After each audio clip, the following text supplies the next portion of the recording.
Hello বন্ধুরা, তোমাদের সবাইকে সুপ্রভাত, গুড মর্নিং। ঠিক আছে, তো শুভ সকাল। যে যেরকমভাবে নেবে সে সেরকমভাবে নিয়ে নিও। তোমরা সবাই কেমন আছো? এত গরমে আশা করি তোমরা সবাই ভালো আছে, সুস্থ আছে। আর আমি দেখো আমার ব্যালকনিতে চলে এসেছি। এখন বাজে 8:30। আমি ঘুম থেকে উঠেছি অনেক সকালে, তখন বাজে 6:45। তার আগেই ঘুম ভেঙে গেছে, বাট আমি 6:45 সময় ঘুম থেকে উঠেছি। ঘুম থেকে উঠে আমি তোমার জমিতে গেছিলাম। তোমাদেরকে না জমিটাতে কোনোদিনই অত ভালো করে ভিডিও করে দেখানো হয় না। আমি কলা গাছ লাগিয়েছি, কলা গাছ এত সুন্দর কলা আর মোচা হয়েছে, ভাবছি তোমাদের একদিনকে অবশ্যই দেখাবো। আর প্রচুর ফুল ফোটে, প্রচুর জবা ফুল ফোটে, কুমড়ো হয়েছে, তোমাদেরকে দেখানো হয় না। আর দেখো আমার বাড়ির ড্রাগন গাছ, তো ড্রাগন গাছে না ফুলও এসে গেছে। এ দেখো, আমি খেয়াল করিনি, তো তোমাদেরকে এই দেখো, দেখতে পাচ্ছ, এই দেখো ফুল এসেছে। আমি খেয়াল করিনি, ফুল না এটা কুড়ি। ঠিক আছে, কুড়ি এসেছে। তো এটা আস্তে আস্তে বড় হবে, জানি না কবে বড় হবে। আর যা রোদের তাপ, তো জানি না কতটা কি হবে। আর আমার ড্রাগন গাছ দেখো অনেক প্রচুর বড় হয়ে গেছে, মানে পুরো ব্যালকনিটা ভরে গেছে, পুরো ব্যালকনিটা ভরে গেছে।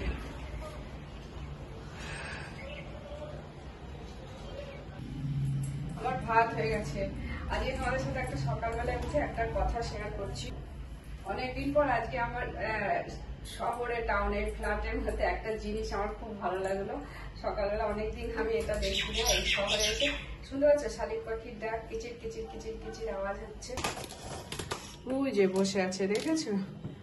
ওই যে বসে আছে, এই যে উড়ে গেল।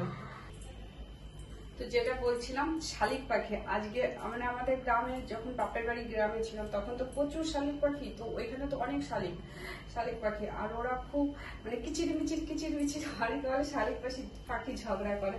তো যাই হোক, আমি জানি না ওরা ঝগড়া করে না, ওদের নিজেদের মধ্যে কথা বলে।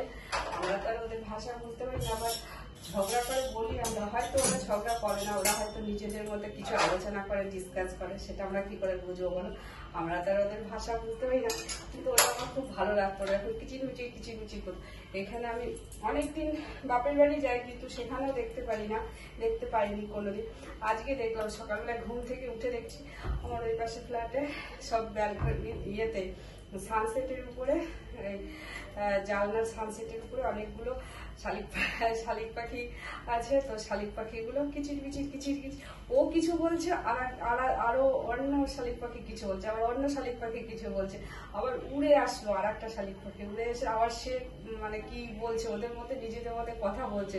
আমার এত ভালো লাগছিল, আমি মানে সেটা আমি তোমাদের সাথে মানে ভিডিও করিনি, সকালবেলায় করলে করা যেত, কিন্তু আমার মাথায় আসলে অতটা খেয়াল আসেনি যে এটা তোমাদেরকে ভিডিওটা করি। আমার খুব ভালো লাগে, আমার এইসব প্রকৃতির জিনিসগুলো খুব ভালো লাগে, উপভোগ করি।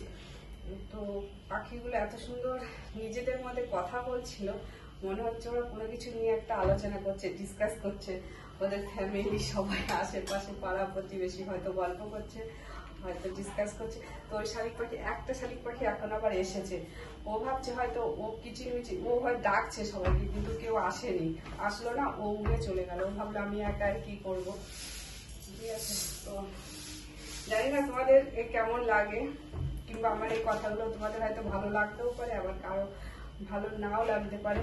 যারা হয়তো গ্রামে থাকে তারা হয়তো সবসময় এরকম শালিক পাখির আওয়াজ শোনে, যারা শহরে থাকে তারা এইগুলো সাধারণত শুনতে পায় না। তবে এইগুলো ভালো লাগা না লাগা মানুষের এক একজনের ব্যক্তিগত ব্যাপার। ঠিক আছে, আমার ভালো লাগে তাই আমি তোমাদেরকে বললাম। জানি না আর তোমরা মানে এই জিনিসগুলো কতটা দেখেছো জানি না, আমার ভালো লাগে। ওদের মধ্যে আলোচনা করছে, কি সুন্দর কথা বলছে, ওদের ফ্যামিলি, পাড়া প্রতিবেশী। যাই হোক, আজকে কি বলো তো, আজকে একাদশী। তো সেই জন্য আজকে একাদশী, আমি ভাত খাবো না। একাদশীতে যেমন অনেকভাবেই নিয়ম পালন করা যায়, তো আমি অত কঠিন পারি না, আমার শরীর ভালো লাগে না, অত আমি করতে পারি না। ফল খেয়ে, সাবু খেয়ে, ওটা আমি পারি না। আমি ভাবছি আজকে ডালিয়া খাবো, না আমি রুটি খাই সাধারণত, রুটি পরোটা করে খাই। তো পারি না, করলে তো ভালো হয় ফল খেয়ে, তো আমার বর ফল খেয়েই করে, কিন্তু আমি পারি না। আমি সবজি রুটি এগুলোই খাবো, আর ফল খাবো। আর এখন আমি ছেলের জন্য রান্না করছি, ছেলের জন্য রান্না করছি, নিরামিষই রান্না করবো, যেহেতু আজকে একাদশী, সেই জন্য কিছু ডিম টিম মাছ মাংস কিছু পেঁয়াজ রসুন কিছু করবো না। তো ভাবছি আমি ভাত করলাম, আর এদিকে মুগ ডাল ভাজছি, মুগ ডাল করবো, আর ভাজবো না মুগ ডালটা, জল দিয়ে দিই। ভাতটা হয়ে গেছে, দেখাবো। আর গাছগুলো কিন্তু আমার বাগানে শুধু ঘরে না, আমার জমিতেও যে গাছগুলো লাগানো আছে প্রত্যেকটা গাছ আমি হাতে করে করে লাগিয়েছি, ঠিক আছে। সেটা পেঁপে গাছ হোক, কলা গাছ হোক, ফুল গাছ হোক, লেবু গাছ লাগিয়েছি। একটা গন্ধরাজ লেবু হয়েছে, বেশি হয়নি। গন্ধরাজ লেবু ফুল এসেছিল, বাট ছোট্ট চারা তো, একটা লেবু হয়েছে। আর বেগুন গাছ লাগিয়েছিলাম, বেগুন তো প্রচুর অভ্রত, সে শীতকাল থেকে আমি বেগুন খাচ্ছি। শীতের থেকে জানুয়ারি থেকে আমি বেগুন তুলছি, জানুয়ারি না ডিসেম্বর থেকে একটা দুটো করে, এখন তো প্রচুর বেগুন হচ্ছে। তারপরে করলা এমনি গাছ হয়েছে, সেটাকে যত্ন করেছি, তো প্রচুর সেখানে করলা হয়। তোমাদের একদিনকে অবশ্যই দেখাবো। তোমরা ভাবছো যে আমি গল্প করছি, বাট কিছুই গল্প না, সবগুলোই সত্যি। কুমড়ো গাছ লাগিয়েছি, ভাবলাম কুমড়ো হবে না, তো কুমড়ো হয়েছে। আর এখন আমি ভাবছি কি রান্না করব। রুটি করব, ডালটা সিদ্ধ বসিয়ে দিলাম, তো ডালটা সিদ্ধ হোক, এই ফাঁকে দেখি কি করা যায়। সকালবেলা উঠে চা খেয়ে নিয়েছি, অনেক নিয়ম আছে, কিন্তু আমি অত একাদশী নিয়ম পালন করতে পারি না, তো আমার শরীর সায় দেয় না, শরীরে আমার কোলায় না। মানে অত যদি আমি না খেয়ে থাকবো, পরের দিন আমি বিছনা থেকে উঠতে পারবো না, আমার বিভিন্ন অনেক সমস্যা হয়, আমি পারি না, সেই জন্য করি না। কি করবো, রুটি খাই, না হলে পরোটা খাই, অনেকে বলে রুটি খাওয়া চলে না, কিন্তু কি করবো, শুধু ছেলের জন্য ভাত করলাম আজকে। ভাতটা হয়ে গেল, ঠিক আছে। আর এই ভাতের মাঠটা রয়েছে, ভাতের মাঠটা দিয়ে আমি একটু খোল ভিজাবো, সর্ষের খোল গাছে দেবো। অনেকদিন গাছে দেওয়া হয় না সর্ষের খোল। ড্রাগন ফ্রুট মানে ফলটা হয়ে ফুলিয়ে এসেছে ড্রাগন গাছে, আমি তো আরো বেশি খুশি।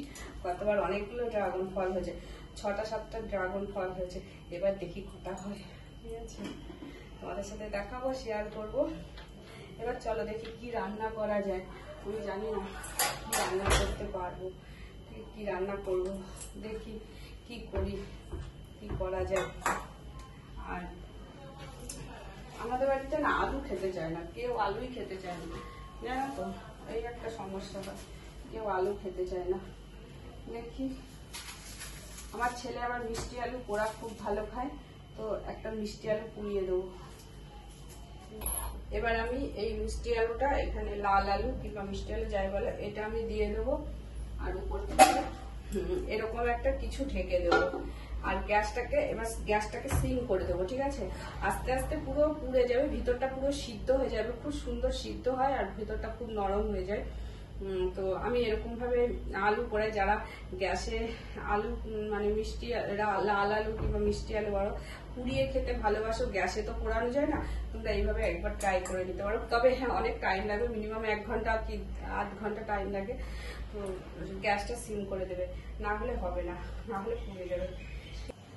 তো এই দেখো, আমি এরকম করে মিষ্টি আলু পুড়িয়েছি, লাল আলু কিংবা মিষ্টি আলু, এটা পুরো নরম হয়ে গেছে, একদম পুরো সিদ্ধ হয়ে গেছে ভিতরটা, ঠিক আছে। তো তোমরা যদি কেউ চাও এরকম ভাবে অবশ্যই মিষ্টি আলু পুড়িয়ে খেতে পারো। এই মিষ্টি আলুটা পুড়িয়ে এবার এটাকে তোমার খোসাটা ছাড়াবো, খোসাটা ছাড়িয়ে বেশ একটু পিস পিস করে, যেরকম আলু কাবলি করে ওরকম পিস পিস করে কাটবো। কেটে তারপরে আলুটাকে একটু বিট নুন আর লেবুর রস দিয়ে মেখে খেতে খুব ভালো লাগে, ওটা আমার ছেলে পছন্দ করে, জানি না তোমরা কে কি পছন্দ করো। তো সেই জন্য এরকম করে তোমাদেরকে দেখিয়ে দিলাম। এরকম আবার আজকে একটা বেগুন নিয়ে আসলাম, মানে এই বেগুনগুলো তো আমার এতগুলো বেগুন, আমি জানি না কি করবো। এরকম মানে প্রচুর বেগুন, দেখি আজকে ভাবছি একটু বেগুন ভাজা করবো, রুটি দিয়ে বেগুন ভাজা খেতে ভালো লাগে, কিংবা পরোটা দিয়ে। এই যে, আর এই বেগুনটা ভাবছি পোড়া দেবো। এখানে এই বেগুনটা না একটু পাতার মধ্যে লুকিয়ে ছিল, খেয়াল করিনি, এই জন্য বেশি বড় হয়ে গেছে। বেগুনটা পোড়াবো, ভাজা করবো না। আর এই বেগুনগুলো ভাজা করবো, বেগুনগুলো অনেক কচি আছে, তো 2টো বেগুন ভাজা করবো, এই 2টো বেগুনই ভাজা করবো। আর এই যে কাঁচা টমেটো নিয়ে এসেছিলাম, কাঁচা টমেটো ভাতে খেতে ভালো লাগে, আমার ছেলেও ভালো খায় আমিও ভালো খাই, সেই জন্য কাঁচা টমেটো একটু ভাতে দিয়ে দিয়েছি। কুমড়োটাও পচে যাচ্ছে, এ বাবা টমেটোটাও পচে গেছে।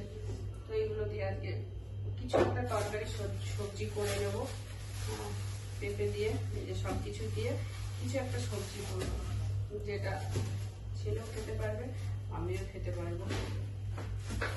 চলো আর বেশি করলাম না ভিডিওটা, তোমরা ভালো থেকো সুস্থ থেকো, চলো টাটা বাই বাই। কবে ইঁচড়টা এনেছি বাপের বাড়ির থেকে জানি না, মনে হয় পচে গেছে ইঁচড়টা, দেখি তো এত কষ্ট করে নিয়ে আসলাম, আজকে ইঁচড়টা কেটেই ফেলবো, না হলে আর খাওয়া যাবে না, পচে যাবে।